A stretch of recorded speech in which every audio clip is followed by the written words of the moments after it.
Ya pasó enero, la cuesta sigue, seguimos en crisis económica, el gobierno entró en bancarrota y los mexicanos siguen sin poder llevar comida a la mesa. Miriam, Ana, ¿cómo están? Muy bien, Bienvenidas. muchas gracias. Muy bien, gracias. Gracias por la invitación. No, hombre, gracias a ustedes por estar aquí.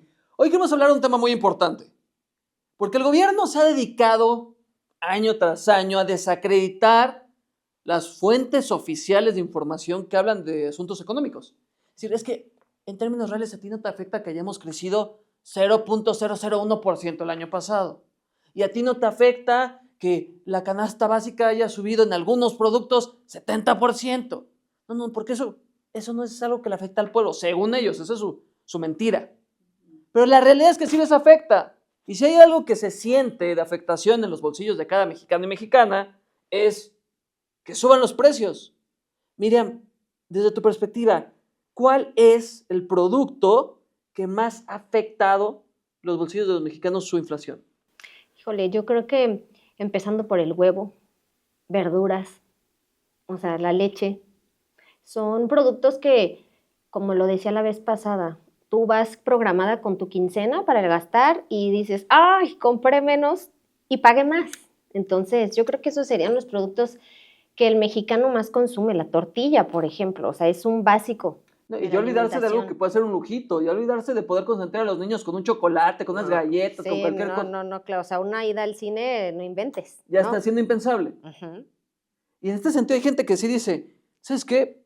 Híjole, yo ya no puedo sacar a mi familia a pasear ni siquiera por unos tacos un sábado porque es eso o pagar una despensa.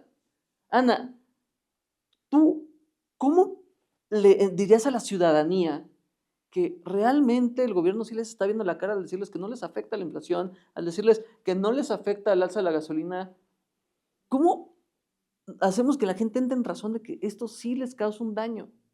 Bueno, vamos a dar un dato muy duro. De los países que son miembros de la Organización para la Cooperación y el Desarrollo Económico, la OCDE, es una lista de 38 países. De esos 38 países, México y Turquía están en primer lugar en temas de inflación alimentaria. Primero Turquía con más del 40% y en segundo lugar México con el 6%. El promedio de la OCDE es de 1.2% de inflación alimentaria, pero México en 2024 logró colocarse en la segunda posición de los países con mayor inflación alimentaria.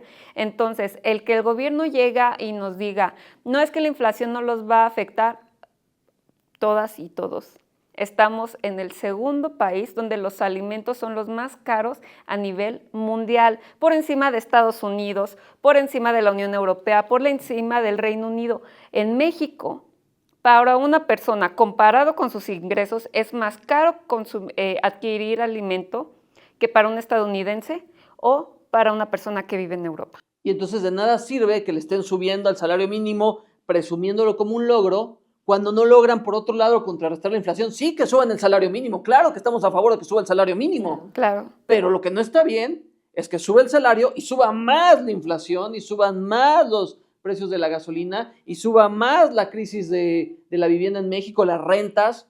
Vivir en la Ciudad de México es actualmente impensable, al mismo tiempo que tienes que pagar. Carísimo. Que tienes que pagar una canasta básica que ya ni siquiera es lo básico, es menos de lo básico, por mucho más de lo que puedes pagar. Miriam, el gran problema que hemos visto en este gobierno es que sí le gusta mantener a la gente ignorante y los quiere distraer de los datos duros, no quiere enseñarles cómo leer los datos duros de este país. ¿Tú cómo le explicarías al ciudadano en términos de su día a día cómo realmente sí nos afecta que en los últimos 6 años no hemos crecido ni siquiera un 1% promedio anual? Yo creo que es muy fácil. Todas las personas, ya sea el que va al súper, el que carga gasolina, el que tiene hijos, el que no tiene, o sea, todas las personas, absolutamente todos los mexicanos, en algún punto de nuestra vida vamos a comprar algo. Si tú pensabas que no te afectaba, si tú pensabas que no, es que yo no consumo ese tipo de productos, no, sí los consumes. Lo que pasa es que tal vez no te quieres dar cuenta de los precios o tal vez no te quieres acordar de lo que costaba hace unos años lo que hacías de súper, ¿no? Entonces, yo creo que sí se dan cuenta. Yo creo que justifican algunas veces que el gobierno les dé apoyos por medio de las becas y si te das cuenta, ¿en qué te gastas tu beca? Realmente no te alcanza para lo que deberías ocuparlo, lo destinas para otras cosas y dentro de esas cosas vienen los alimentos, alimentos con los que no vas a cubrir tus necesidades básicas con lo que te están dando de apoyo. Entonces yo creo que más bien el mexicano sabe, se hace el engañado, pero sabe realmente cuál es su situación. La situación es que Morena le ha quitado poder adquisitivo. Exactamente. Brutal. Ana, ¿qué debería estar haciendo el gobierno en estos momentos? No en un futuro, no el próximo sexenio, porque les encanta postergar y echarle la culpa al pasado y al mismo tiempo no ver al presente y prometer al futuro. ¿Qué debería estar haciendo el gobierno hoy, en este momento, para reducir los precios y darle calidad de vida al mexicano? Bueno, tenemos una situación en México, no tenemos suficiencia alimentaria, no producimos los suficientes alimentos para alimentar a toda la población mexicana y eso es algo en lo que el gobierno tiene que trabajar. ¿Por qué? Porque dependemos de la importación, por ejemplo, de algo muy sencillo, el maíz.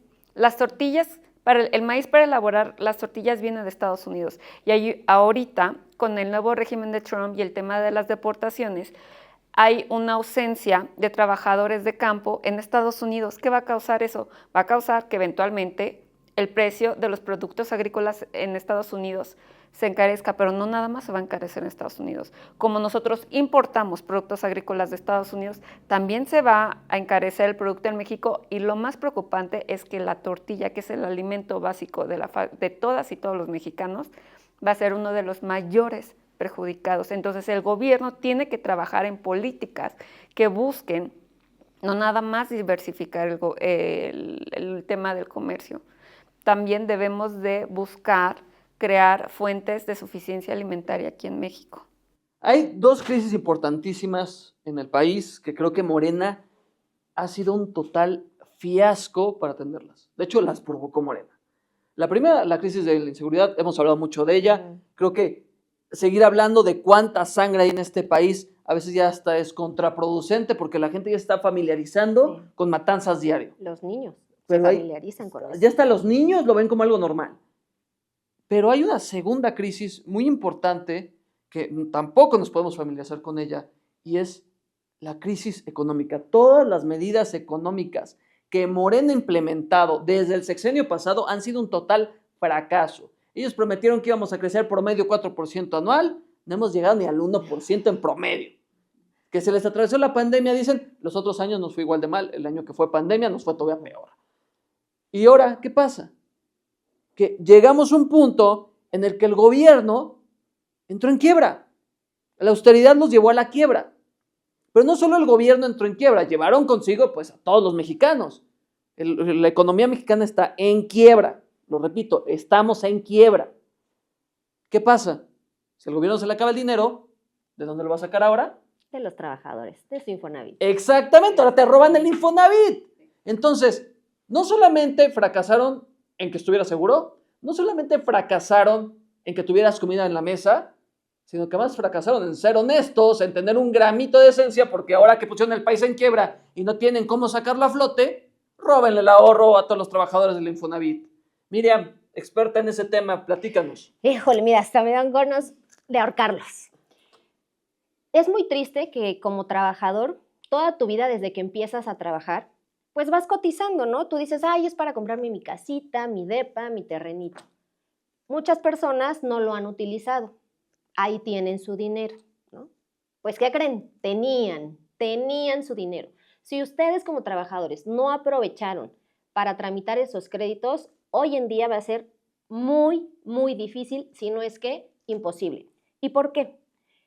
De por sí, la medida en la que se iban aportando al Infonavit nunca había sido como tan clara en estos momentos para realizar una reforma, ¿no?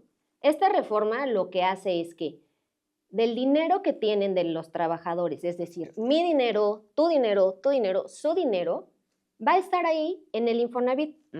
Sí, se va a crear una empresa filial que va a construir viviendas.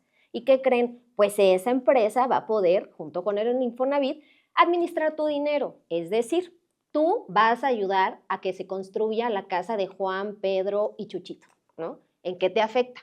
Pues que probablemente quieras tramitar tu crédito o solicitar la devolución de tu crédito, porque se puede hacer. Pues te van a decir que no, porque ¿qué crees? Ese dinero ya está destinado para otros conceptos. Entonces, pues te vas a quedar esperando a que te toque el turno para tramitar tu casa, ¿no? Eso es lo triste. Yo creo que los mexicanos arriba de 65 años, saquen su dinero, por favor. O sea, saquen su dinero, porque ya no lo van a poder recuperar. No lo van a poder recuperar. Y nosotros, que somos unas generaciones un poco más jóvenes, híjole, a mí me da miedo y tristeza no poder dejar un patrimonio a mis hijos que yo, con el esfuerzo de mi trabajo, he construido económicamente.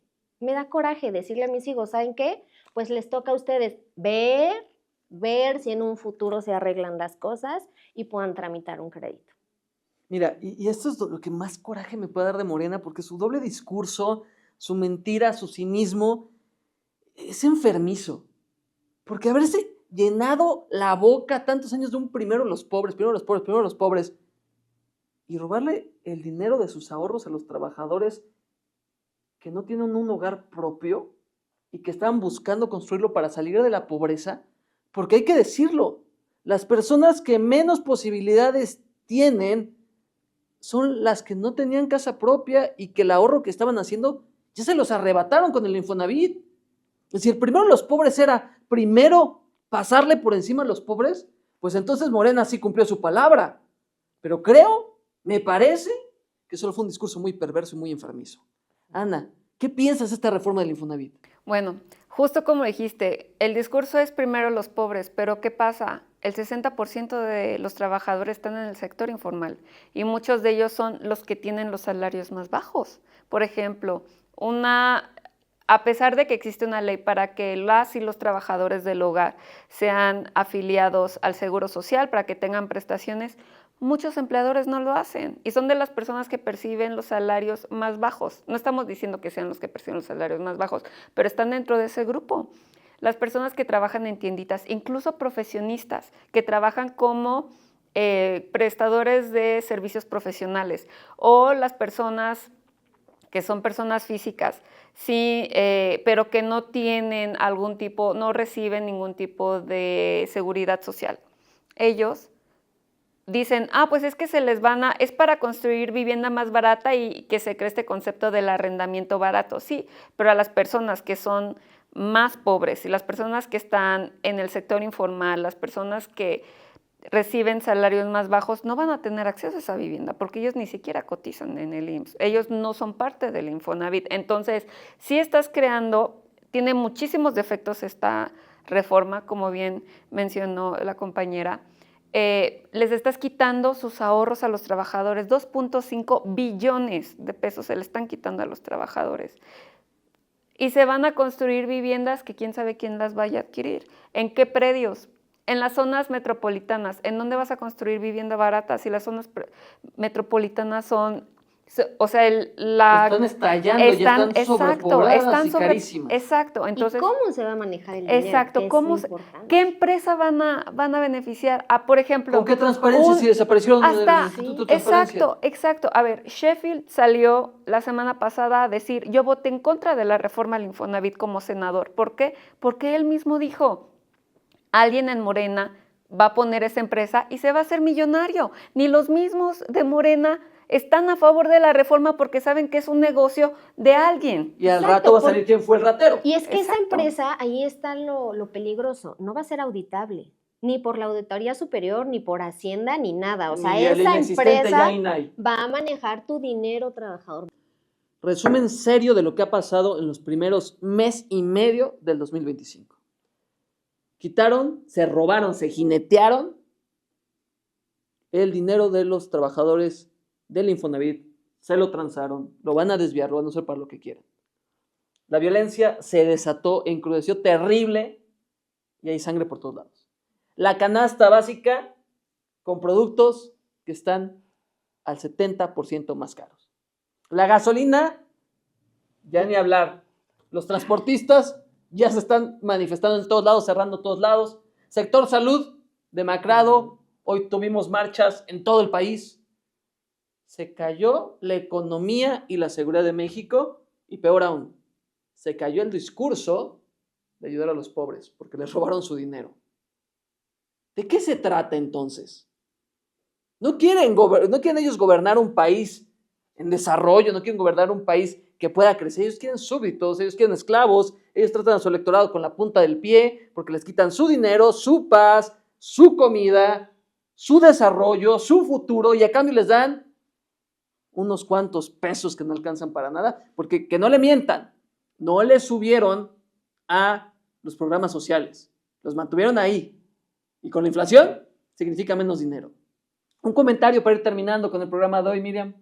Pues yo invito a todos los mexicanos a que lean. No nada más se dejen guiar por las noticias, tanto escritas, digitales, televisión. Lean ustedes lo que Morena propone. Léanlo bien y hagan una listita de las dudas que tienen. Es muy válido como mexicano tener dudas de lo que se está haciendo. Estas reformas últimamente han sido un caos y lo vamos a ver en los próximos años. Lo vas a empezar a padecer tú y yo. No nada más los que somos oposición. No, una oposición se trata de proponer. En el PRI siempre estamos de acuerdo en beneficiar a los trabajadores para la construcción de sus viviendas, por supuesto. Lo que no nos gusta es que no sea bien regularizado, que no existan unas reglas y unas bases para proteger tu dinero. Por eso votamos en contra. Te invito a que leas. Ana, un comentario para irnos despidiendo de esta mesa. De igual manera, invito a la ciudadanía a informarse y también a que reflexionen si los mismos legisladores de Morena están votando en contra de las propuestas de Morena, es porque saben que algo hay detrás de todo eso.